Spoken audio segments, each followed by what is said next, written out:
අමෙරිකාව සිදු කරන සියලු ආනයනයන් සඳහා 10% මූලික තීරු බද්දක් පැනවීමට ඇමරිකානු ජනාධිපති ඩොනල්ඩ් ට්‍රම්ප් පියවර ගෙන ඇති බව විදේශ මාධ්‍ය වාර්තා කරනවා. ඇමරිකාවේ වෙළඳ අසමතුලිත බව පාලනය කිරීම සහ ඇමරිකානු කර්මාන්ත ධෛර්යමත් කිරීමේ අරමුණෙන් මෙම තීරු බදු පනවා ඇති බවයි වාර්තා වන්නේ.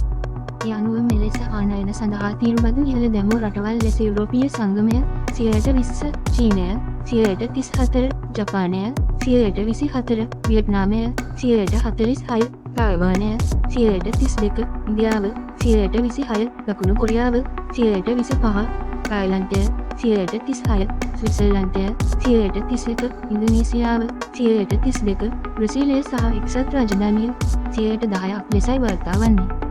ඉහළම ආනයන තීරු බදු අනුපාතයක් පනවා ඇති රටවල් 5 අතරට ශ්‍රී ලංකාවද ඇතුළත්ව ඇති අතර දකුණු ආසියාවේ ඉහළම බදු පනවා ඇත්තේද ශ්‍රී ලංකාවට වීම විශේෂත්වයක්.